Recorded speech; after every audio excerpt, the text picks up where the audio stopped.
Perfect. Thank you everyone for coming. This is very exciting episode. We're super happy to have John here with us, who's dancing. um, uh, yeah, so to share his story, like I told you before, he has done some amazing stuff when it comes to his journey to his diagnosis. And maybe now, John, you can introduce yourself a little bit. Tell us about your inspiring story. We would love to hear it. Thank you, guys, and thank you, Ines. So I'm an EDS patient, and like many of you, I have had a very difficult time getting diagnosed. I really wanted to get to the bottom of everything. I wanted to know what was causing my illness, like on a molecular level, so I could actually take something that might address it. And so, I was never satisfied with just whatever syndrome the doctor was throwing at me. And I've had many syndromes over the years. Um, and none of them really helped me at all in dealing with my illness. So, in any event, I went on a journey that went from things like I did things like even a fecal matter transplant, which was very intense, all these things to try and help my symptoms, and nothing worked. Ultimately, I landed on it must be genetic. Some Harvard virologist, after I told him I did all this stuff, including that, rules out the microbial contribution. He said it's probably genetic. So at that point, I decided I really have to start getting a genome, which is the most comprehensive thing I can get. But getting a genome at that time was actually a lot more challenging than it is today.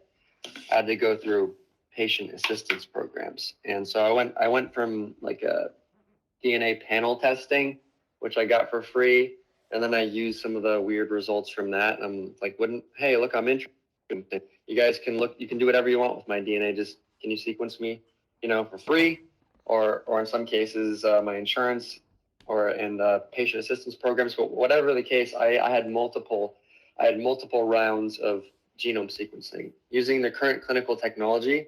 I ended up getting 6 genomes and had it looked at by 6 different providers. And I don't know how well you guys know about DNA technology sequencing, but if you go to a doctor right now, the technology you'll get if you get an exome or a genome is most likely from the company called Illumina. They're the ones that kind of run the market, and it kind of sucks for us as EDS patients that they currently do, because in many cases what we're getting is something, this is very technical, guys, so pardon me, but there's something called short read sequencing. And like, I'll spell it, I'll just quickly explain what it is. It means, like, your DNA is 3.2 billion base pairs long, right? It's super long. So it cuts up your DNA into like little pieces, and it reassembles it with like little barcodes, in the computer. It sequences them in strands of like 100. It's 3 billion long. It chops it up into segments of 100 nucleotides, ACGT, sequences those, and then barcodes and stitches them back together. The problem is that a lot of EDS genes, almost all the EDS genes, in fact, but are very repetitive. And what this means is that, and you don't need to fully understand the genome sequencing technology to understand this point. What happens is because it's repetitive, it screws up the sequencer.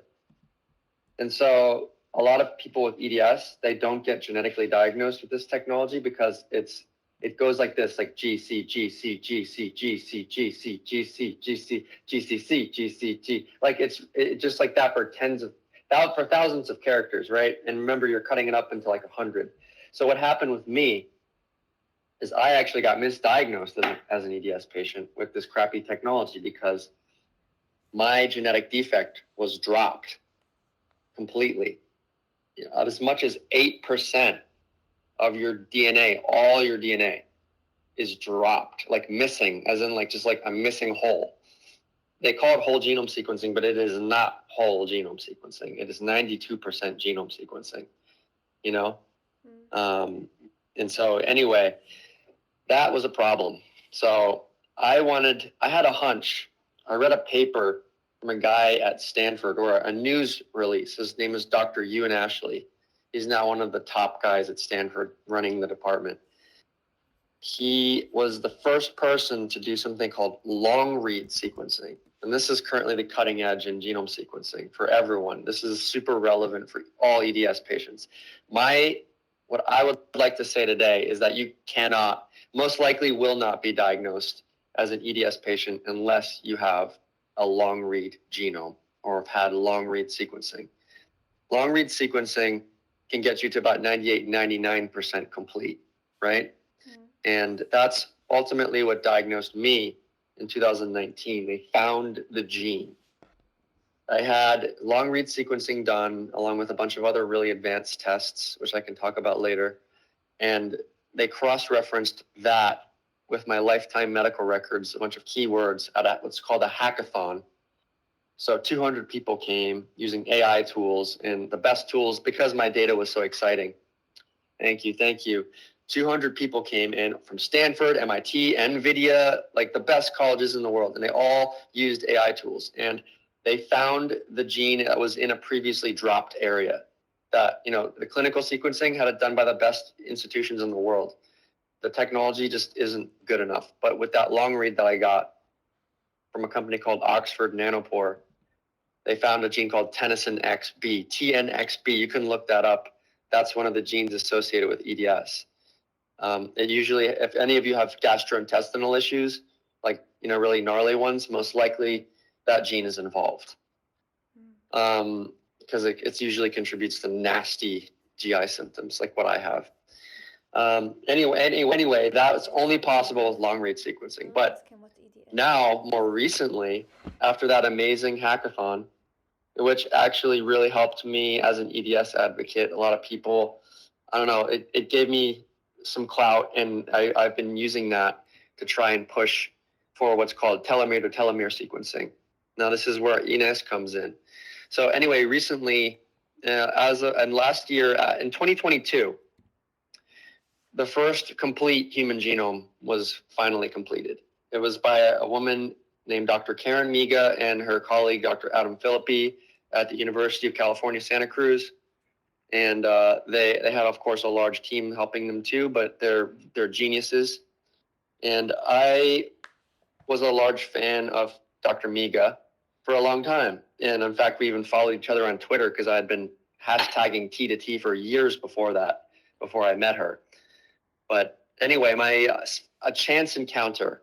I was connected to the people that were doing they're basically doing a pilot study with telomere-to-telomere sequencing, and they're trying to capture, people all over the world to create something called a pan-genome, so they can create like references, like really high quality references of people of all ethnicities, races, genders, everything, just trying to create a cross-section of DNA so that we can understand our differences, right? And rule out some of the things that are not diseases.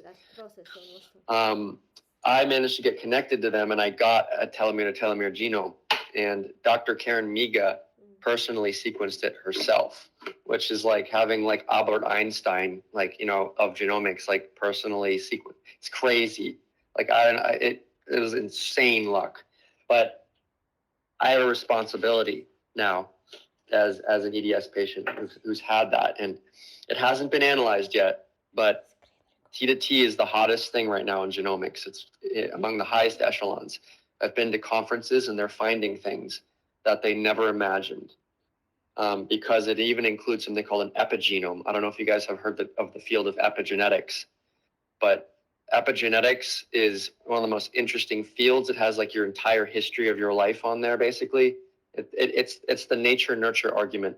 Epigenetics is nurture. Epigenetics is every food you've ever eaten. It's how old you are. It's every every life choice you've made. All of that is captured in your epigenome. It's an absolutely totally new area of genomics that's been made possible by telomere-telomere sequencing. And so I'm going to be open sourcing this gene. A lot of the ways that EDS might be working in other people. And there's a lot more I could say about what I'm planning. But I'd also like to say that the second EDS patient that I know of in the world is actually Inez. She's going to be getting sequenced because she reached out to the company Oxford Nanopore, and they're going to be covering the reagents. She hasn't been sequenced yet, but I think she's really going to be a trailblazer. And I'm really proud to be here because of just how much work she put into getting that done. I mean, I told her what to do. I advised her on what to do, but Inez, you're incredible. Honestly, I'm blown away that you did that. Thank you, John. I'm also blown away by your story. It's so inspiring to find someone. I mean, we know how EDS feels. We know how hard it is to get ourselves to wake up sometimes and like get out of bed and do like normal things. So let alone like fighting and advocating and trying to find help from the professionals and new technologies that are out there. So I'm super happy to have met you, John, and to have. What are you doing, John? Because I can hear it. I'm putting some sugar in my coffee. It's Okay, I'll mute you then. I thought you were doing drugs. Sounds like. You never know. Maybe some EDS special stuff. Okay, I muted you now. Yeah. Just you can unmute when you finish with your coffee. But yeah, this is super inspiring. Like I told you guys, like John was the first EDS patient to get this sequencing, and at the same time, it was also this technology is very new. Like it was just from 2022 that. It was possible to create this long reading for our genomes. So yeah, I mean, for a lot of people, maybe in the future will be able to get this. Now I'm in touch with nanopore technologies, like John was talking about, and I'm looking for researchers who would actually do the sequencing for my genome. And if I can find someone here in Europe, then I will just have to go there, give them my blood, do the sequencing, and then from there maybe I need to start using this data to get more help on like exactly what gene is giving me my illness, and also what are the opportunities for treatment. And obviously 2 EDS patients is better than 1. Then we have more data that we can be used to create treatments. And that's maybe what I want to ask you about, John, as well. From your diagnosis, which EDS exactly did you appear to have, and what does that? How does that impact you also the treatment and all the whole EDS community in general? So right now there isn't a lot that can be done for, but I'll jump into this. I have TNXB EDS is associated with classical or hypermobile EDS. It's still like, you know how people are still arguing about the classifications of EDS, right? Yeah. EDS, because EDS requires long read sequencing in many cases. Like, I honestly think that the classifications are probably going to be totally changed, at some point. Yeah. But maybe not totally, but there's going to be a lot of big changes because, anyway, that there's an area on chromosome 6. I was just kind of mentioning this before the call. This is very technical, but a good thing to remember, a good little factoid, even if it's complex. Just there's something called the major histocompatibility complex. MHC is the acronym. And now there's something called class 3, which is like part 3, if you want to, simplify. It's just like the third part of it that they divided it into. The MHC class 3 in particular has a lot of MCAS, POTS, and EDS genes. It's called the dark trifecta. I'm sure many of you heard that term, but a lot of those are in chromosome 6, MHC region, class 3. And the reason that that's important is that that's actually probably one of the most repetitive regions in the entire genome, like the single most repetitive region in the genome, perhaps. And it just goes like this. It's called GC rich. So, and what that means is that it just goes like this: GC, GC, GC for thousands, in a row. And unless you have a sequencer, like allow me to illustrate. Like genome sequencing is like the process of assembling a jigsaw puzzle, right? Of the sky, of an all blue sky. Now, if you have like 100,000 pieces, like you're gonna miss a lot, right? Like you're gonna probably get most of the sky ish, but you're probably gonna miss a bit, you know? But if you have something called long read sequencing, which chops it up into huge blocks, right? The genome into like these big chunks, it's like a jigsaw puzzle of like 200 pieces, right? 300 pieces. And most likely you're going to figure that one out rather than not the one that's 10,000 to 100,000, you know, pieces. But 200, 300, if it's all blue, yeah, it's difficult, but we can do it. And so that's anyway, going back to my treatment and everything, I figured out that based on working with like AI and just doing a lot of research out there, that actually one thing that can help with my type of EDS is pomegranate extract. I mean, it's not like perfect, but it can help with GI pain. It does lower your blood pressure, so be careful. But it can help with GI pain. It can help with a lot of orthopedic pain. It's actually something that can really help with EDS in general. And so that's something that I found from doing some research based on my gene and all the things that I discovered in the process of that. But unfortunately, there is no cure. And I think that what's going to happen is that cures are theoretically possible within a very, like, within the regulatory space really needs to be innovated because, you know, from my view, from my personal view, like I tend to be an extreme techno progressive. I honestly believe that, you know, it's possible, and some of my friends agree. They're some of the smartest people, but in the laboratory, it might be possible to cure EDS within the next year or two, like just in the laboratory, you know, and that means if like you're if you somehow become like a research subject, there might be a way for you to be a guinea pig, you know, and get something. In the regulatory space, we need to fight for innovation, so that people that really want to take a risk and just try something, you know, have the right to do that, you know, especially if they're in a lot of pain, you know, and they just are willing to do that, like me. So yeah, I think that, you know, a lot of it has to do with you guys being educated on genomics, because what's going to create the ecosystem, like the climate for us to all find our own answers, is the knowledge that we need to have better sequencing as EDS patients. That's really the lesson I want to teach you guys today. That's the bottom line, is that I would say that if I had to encapsulate everything into one message that you could take away, even though there's a few others I would like you to, you guys all need long read sequencing.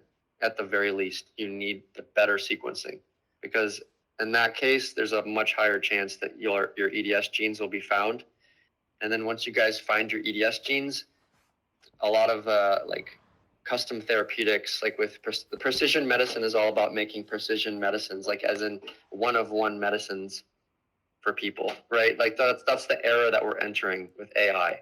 And it's basically like you plug in someone's genome and it will actually design a therapeutic for that person. I mean, it's still like a bit of a ways off, but that's the principle of it. And so in order for you guys to arm yourselves with like the therapeutic, I mean, you have to get individually diagnosed on a molecular level. You have to find the exact gene. You can't just end at a syndrome. You can't just say, oh, I have EDS, taking this pill. Well, it's not going to be just a pill. It's going to be something that is precision, that precisely corrects that genetic defect, that molecular defect. Then your body will start to probably, you know, over time repair itself and get back to normal. But you have to have a diagnosis, a molecular diagnosis. Did I answer all the questions, Ines, or did I go off on a wild tangent? No, that was great. That was great. We actually got a comment from Lisbeth, because she lives in South Africa, and she's saying diagnosing locally is impossible because a few doctors have heard of 23andMe, but those are few and far between. So where would you suggest starting if somebody, doesn't have the access to get this type of You know diagnosis? what? That's a tough situation. I mean, honestly, it's like this is the tragedy right now. This is why everyone needs to be pushing for long read sequencing, because right, as the more people that ask for it, the more costs will come down, and the more governments will implement it and make it accessible. Like, things are cheap only when the company has enough money to do research and development to lower their costs, right? It's like the first genome cost $4 billion. Like, it was very expensive. No one could afford that. Like, literally no one. Even top billionaires, most of their money is in equity, and they probably would get in trouble for selling off $4 billion to get their genome sequenced. So like it was totally unaffordable to everyone pretty much in the world. But now, it is accessible. So the first part of my answer to your question is we all need to push for long read sequencing, regardless of where we are, even if we're not getting it right away. It was actually my constant complaining about inaccessibility of long read sequencing back in 2019, and this is in the USA. I was saying, like, this is ridiculous. Like, why isn't the government exploring this? Like, why can I not get this this is a game-changing technology? And it was only through that someone actually, from someone from my school who was at Harvard. I was very lucky. I didn't go to Harvard. I went to Berkeley, but she went to Harvard for graduate school. She connected me with the relevant people, and it got a lot of this into motion. But yeah, you just have to complain and say, I want long read sequencing. I want it. And we all have to complain. And the second answer to your question, second part is if you are financially challenged, you might just reach out to the company. ENACE might be able to help you, but ENACE, we might be able to see if we can set up. Maybe we could set up with Oxford Nanopore. We could discuss this, but maybe we could talk about setting up a grant for a study with long read sequencing as well as proteomics. And see if we can. Are you down to help me write a grant for that? Yeah, absolutely. Yeah, for sure. Count me in. Okay, cool. Well, the second answer, aside from you just taking things into your own hands and going straight to, like, a provider and a research capacity, like, basically Inez got her testing for free because she, was very good at kind of networking and talking to researchers. This is not going to be clinical. This is entirely you going out into the research world, making connections with researchers. So Elizabeth is talking What was about that? she's writing in the chat, just so I can tell you what she's saying. It's not about finances; it's about the access. The doctors don't even acknowledge the existence of mast cell disorders here, and yeah, even few know about EDS. And few know about EDS. I think Yeah, Lisbeth, I see that. Lisbeth, you're only diagnosed for POTS, I right? mean, only POTS. You have diagnosis, or? no, I'm not diagnosed for that even. Okay, not. I'm not diagnosed. I know I'll get the diagnosis if I were to find the right kind of access, but no, it's all based on research and speaking to people in various countries, similar difficulties, etc., etc. No, I'm self-diagnosed because I can't get access to a diagnosis. I even mention, like, histamine intolerance. One of the best gastrointestinal surgeons here will say, "Sorry, what?" And so it's I it's see. really, I really see. difficult. Well, and I think that we could potentially. So Inez and I have been talking. I'm actually going to be trying to run a study. It probably going to be local to California, but we could probably start another study that could include you. And I actually think this would be pretty interesting, because this would actually be an easier study you could just mail something, but you could just put it in the mail. But what we can do is maybe create some sort of grant and submit it to, like, what's called a DAO, cryptocurrencies have these things called decentralized autonomous organizations. They have a ton of money, and it's just people all over the world that are managing these funds, and they're looking to fund interesting science projects. So Ines and I could, and maybe some of you guys, if you're decent at are good at grant writing, we could put together a proposal, and maybe we could see if we could write something to get enough money to sequence all of you with long read sequencing, and just have it shipped. You'd spit in a vial or something and just ship it, or maybe get a blood sample drawn. We could get like a phlebotomist in your country to blood and ship it to a lab. But if we got some grant funding for that, I think we could get you access to it. Yeah, absolutely. It would be amazing because I met so many people here with similar difficulties, but they don't have a diagnosis. So it's just trial and error. And if we do send away to a place like 23andMe, there's no one to really help interpret the results, and so it's very complicated. Let me just also jump in. Let me just say that 23andMe is actually not genome sequencing. It's actually what's called microarray testing. So it's probably like 1/1000th of your genome. Like it's yeah, that's all we have access to basically, right? And that's not enough.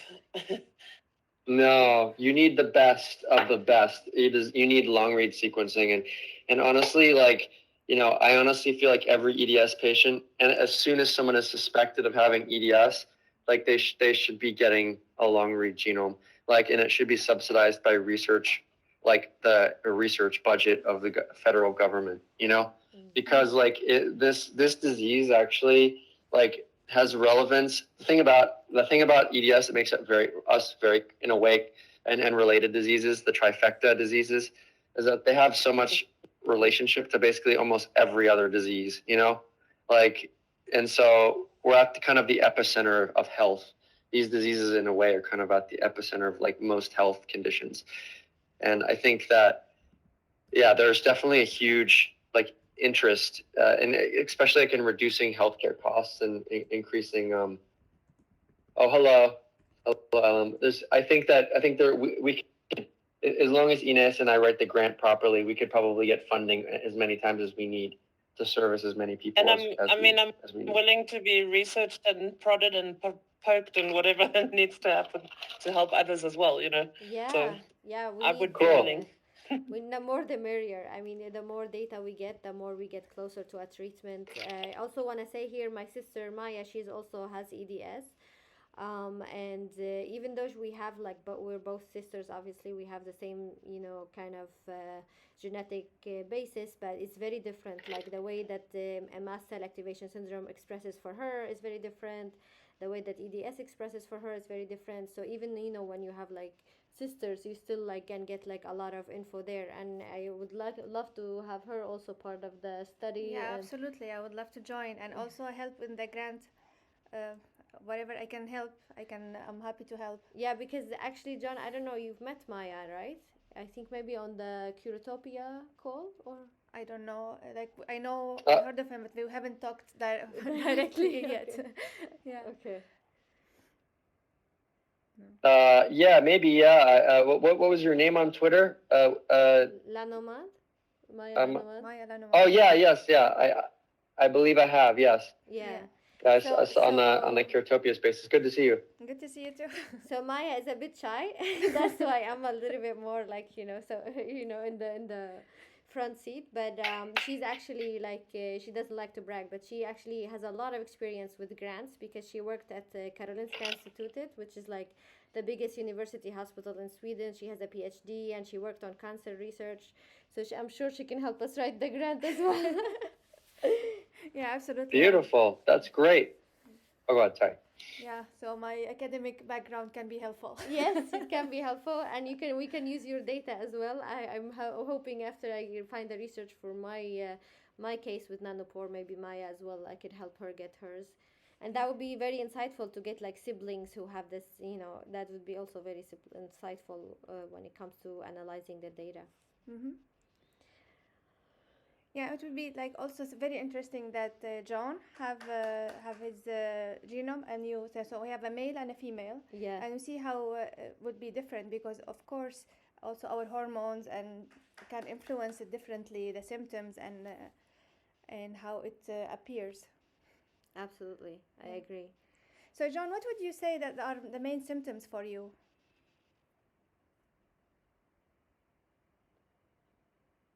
Is he here? Yeah, yeah, he's here. Oh, hi. Yeah. Hey, guys. Yeah.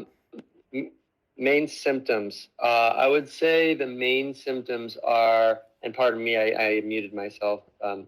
Main symptoms are really, I'm like 112 pounds at 5'10", so I'm very thin. I have trouble putting on muscle. I have shoulder dislocations, which are really annoying. And worst of all, I would say my gastrointestinal issues, like the GI issues, which is a hallmark of the TNXB EDS. I was like vomiting, always GI pain. It causes a lot of mood swings and stuff. Yeah, of course. So yeah, it's kind of like it's both the physical frailty. You know, I suffered a back injury because of EDS, and of course I'm exploring stem cells now, and I've gotten better somewhat. But yeah, it's just like it's all really tough, and it's. I also wanted to just agree with Ludi here. I think this is a great point. You know, he talked about like a lot of people, they kind of end. They feel like they've finally arrived when they got an Ehlers-Danlos diagnosis. But for me, that's like not even. It's just the prelude. You know, that's not the end. That's not the beginning. Is when you actually get a molecular diagnosis. Like my life started. Like things are so fascinating now for me now that I have the genetic diagnosis. Like I have people talking to me about all sorts of things. Like even people are even designing like therapeutics, like testing therapeutics for me in the laboratory. Like, you know, they're like taking like animal models and they're messing with genetic editing for my, like, I mean, that only happens when you have a genetic diagnosis. You're not going to get that if you're just like at the syndrome phase, you know? Yeah, medical gaslighting is definitely real. I had so much of it. Yeah, it was like you have to like remember you're not crazy. Like I was told I was crazy for so long, even by the top doctors in the nation, in the world.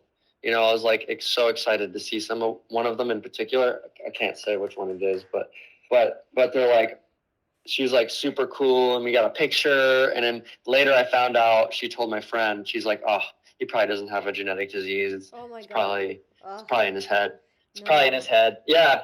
And she almost screwed up the hackathon that ultimately diagnosed me, because like she told that to the guy running the hackathon. Shit. You know, like it was like this. That's how dark, you know. Yeah, the medical system is really bad because also it like our pain or our symptoms is not visible. So I had also doctors like looking at my blood test and like, you are perfect, you are the exact perfection, so stop complaining, and you are still young, and he was like telling me it's all in my head, I have nothing, everything is perfect, and never to see him again. Yeah. I got so many doctors. It's extremely. Like I got so many doctors like screaming at me, like legit screaming at me.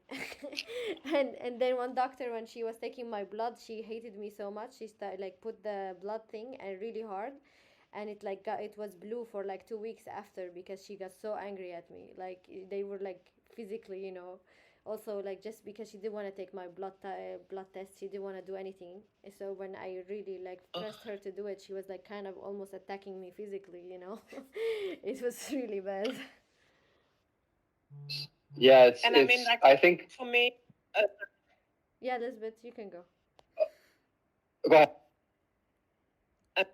Okay.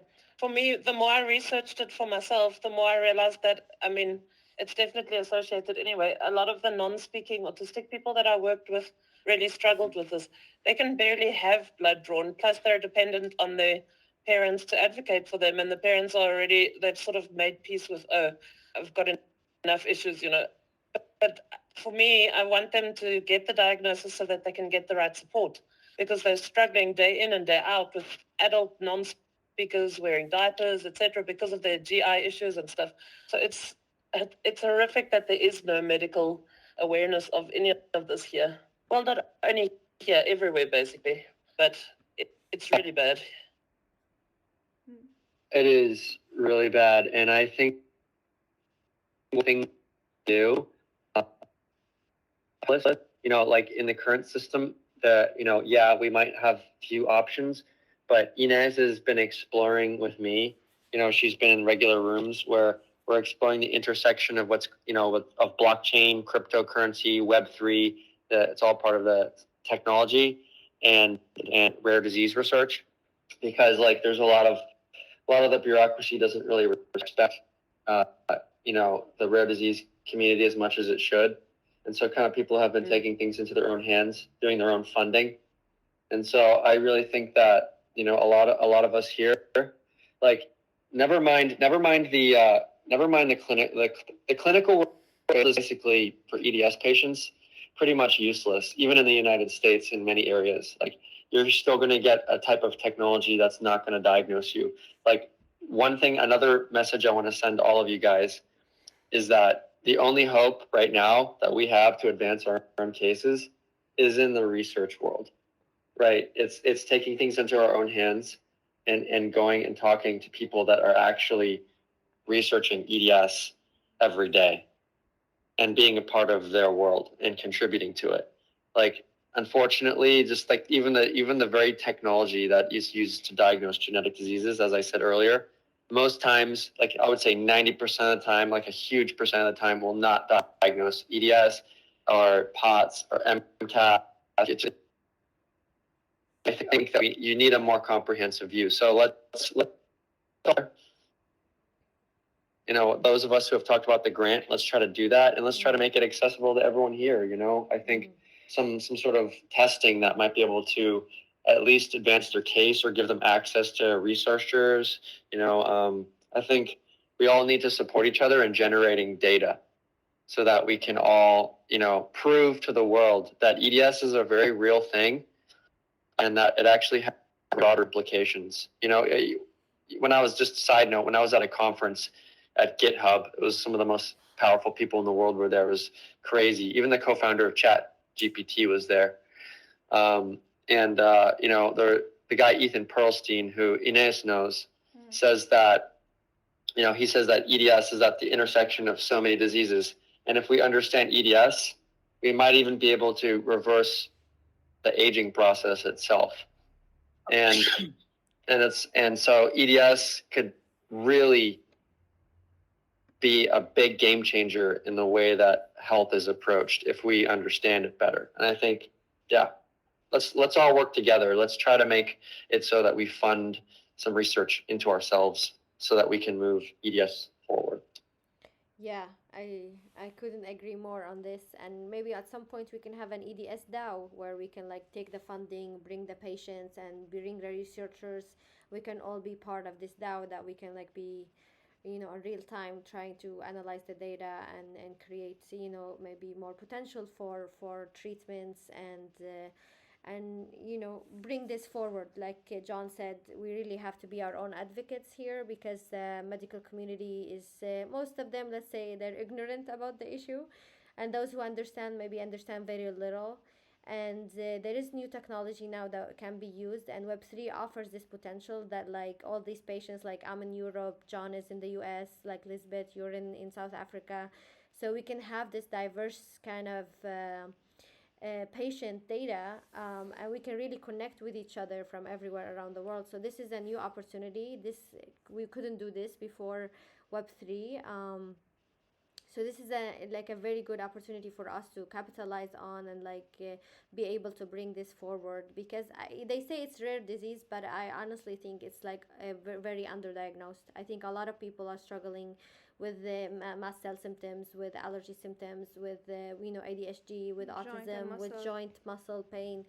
And we're all told like this is due to aging. A lot of people say, oh yeah, because you're now, because you're like above the certain age, then of course normal for you to have this amount of pain and this amount. But it's not true.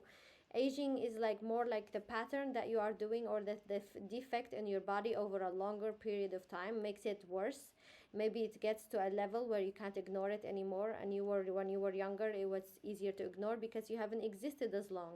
So the issue hasn't become very dramatic. And some people with EDS, maybe they're asymptomatic for a long time, and then when they're like maybe 40s 50s, they start needing surgeries, they start needing a really like major kind of help.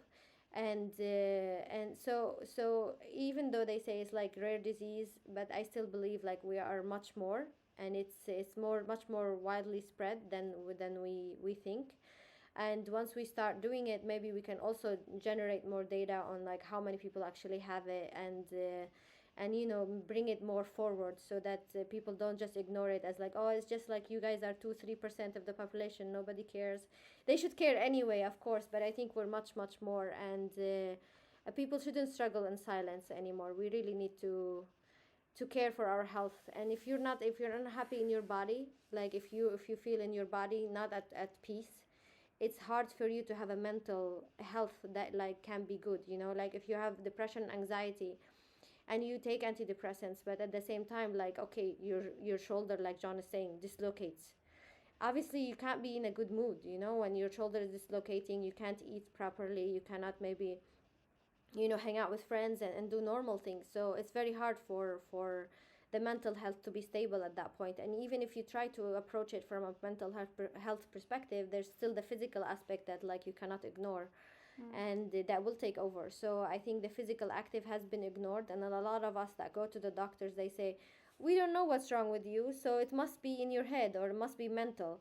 And it's not. It's like I think most of my symptoms, if like 99% of the symptoms that I have had, that I have been told that they are caused by like trauma or mental issues, I have had a physical component. And the mind and body are very widely connected. Like you cannot just say, oh, okay, if you have it in the mental but the physical won't react, because they are like very connected. So You cannot separate yourself. no, exactly. Obviously, it's like everything is interacting with one another. So, Meta Coach, maybe you want to talk about this, because that's the mental part is your expertise as well. You are muted. Oh, Are you talking to me, or you can who's talking? you can talk about it. John. You can John talk about it. But Meta Coach, I saw that he unmuted himself. He's actually coach on like mental health as well. He's mostly on Meta Horizon, so I will be at his show on Wednesday talking about EDS for Audience. his crowd. And he has some crowds also that are struggling with EDS, so maybe we can get some people from there as well. But I don't know if he's having a connection issue. But go ahead, John. Maybe then coach can talk later.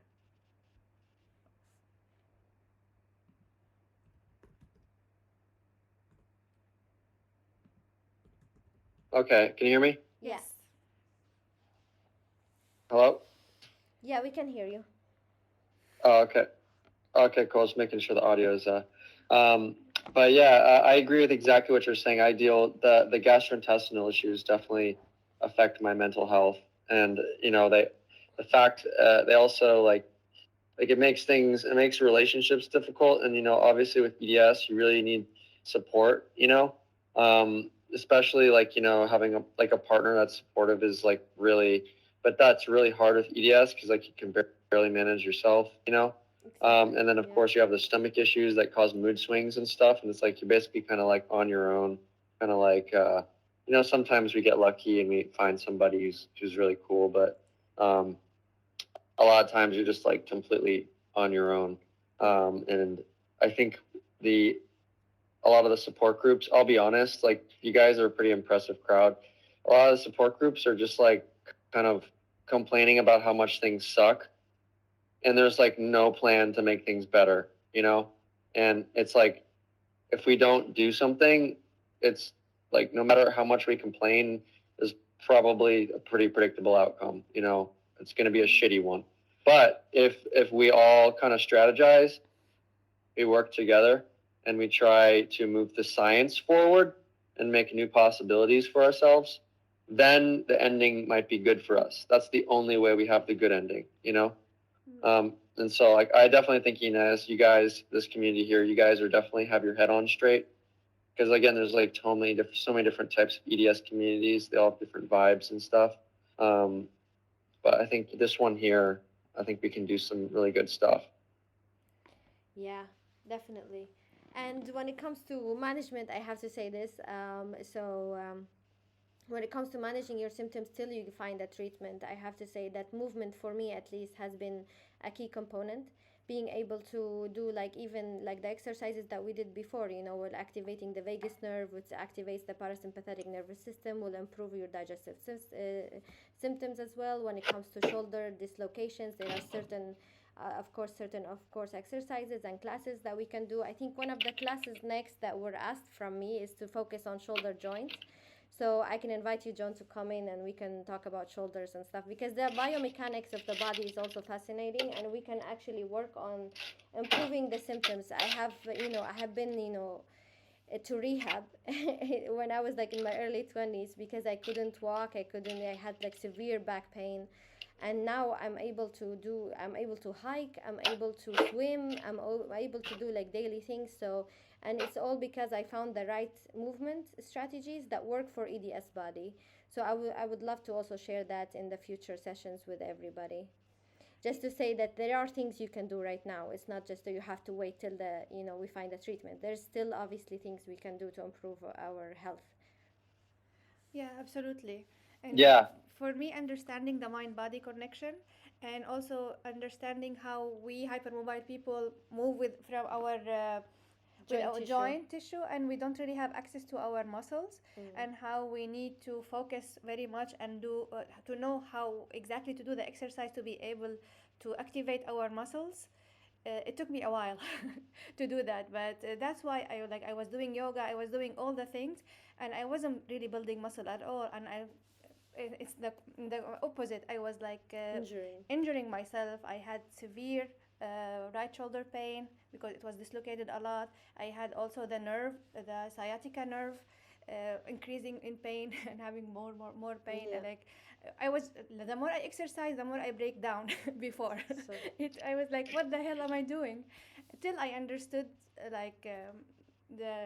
the connection. And Ines, actually, she's the one who went and studied that, and then she told me you should stop with your thing and helped me build a better routine. And now I have a little bit more muscles. now you have improved a lot.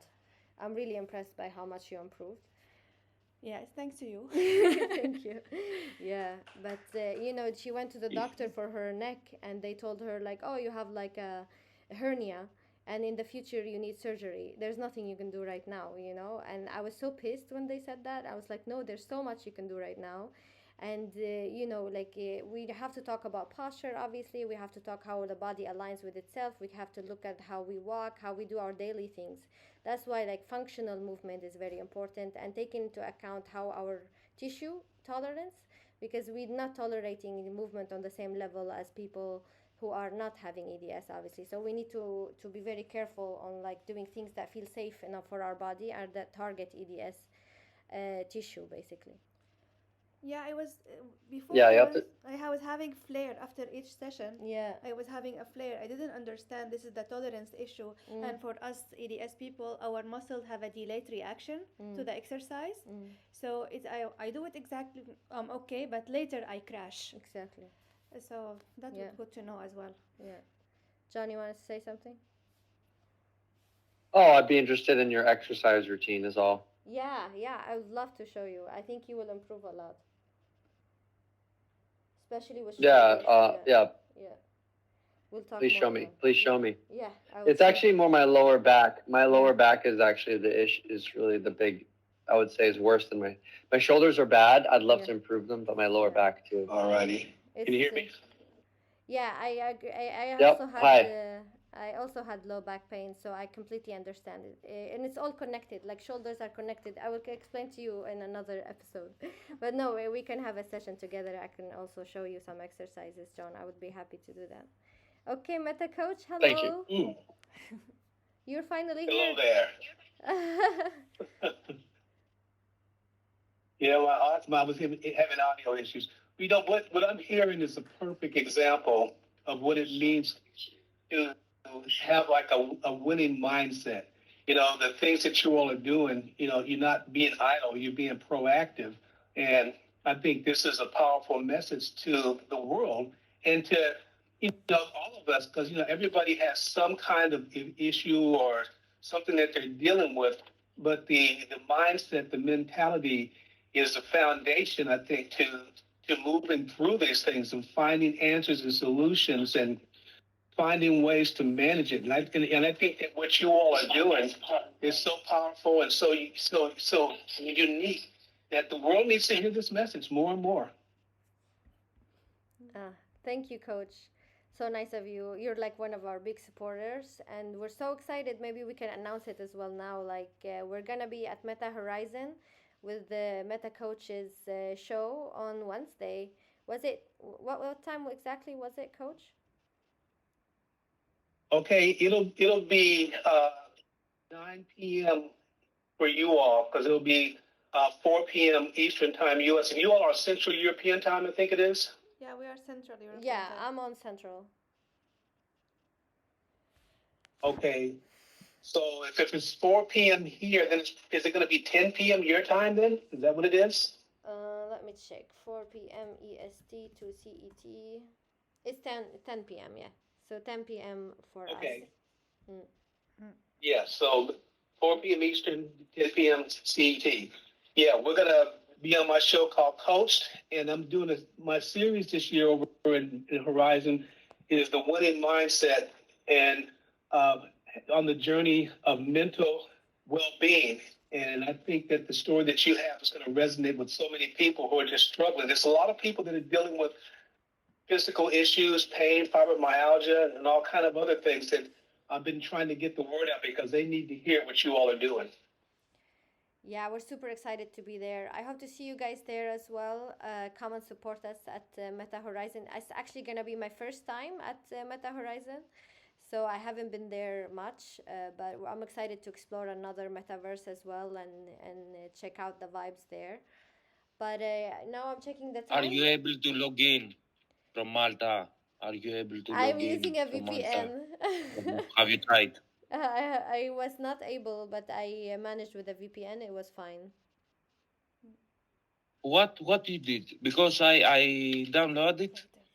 I have the application like here in Greece, but when I try to enter a space, yeah, it says it's not available. I'll show you how to do it. I'll send you some links. Sounds good? Oh, you hacker. Yes. There's always a way, Luti. There's always a way. All right. So I can see now we've talked for an hour. Actually, that's very impressive. I thought we are gonna talk a bit less, but yeah, I'm super happy that everybody was super engaged, and we super happy to have John as well. So if nobody has any more questions, maybe any final words from you, John, and then we can have some songs on. We can just hang out, party, and enjoy.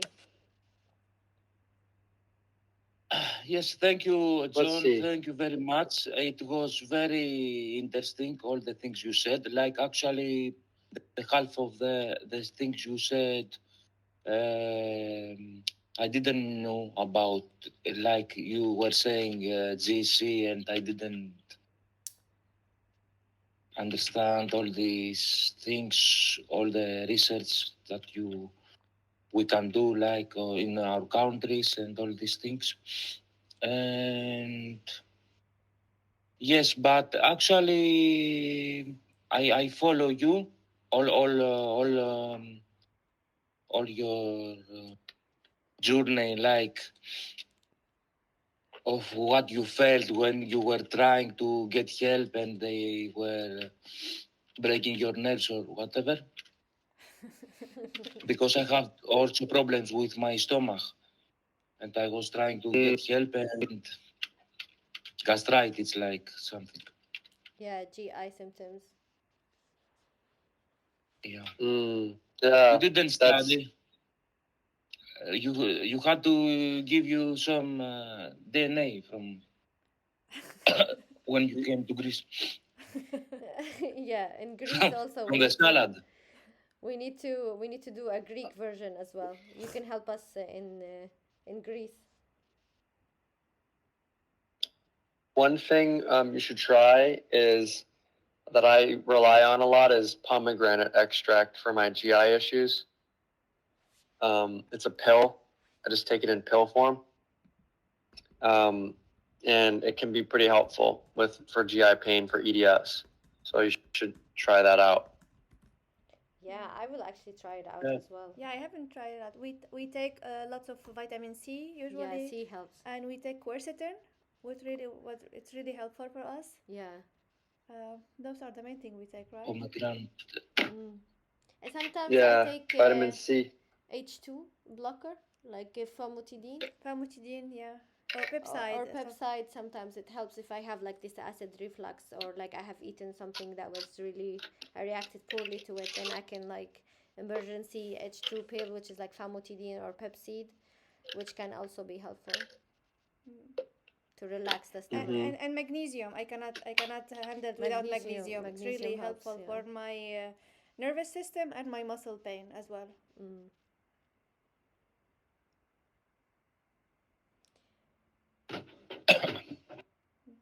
All right. Nice. So quercetin, pomegranate extract, and vitamin C and magnesium. Yeah. Yes. Perfect. Cool. Awesome. Yeah.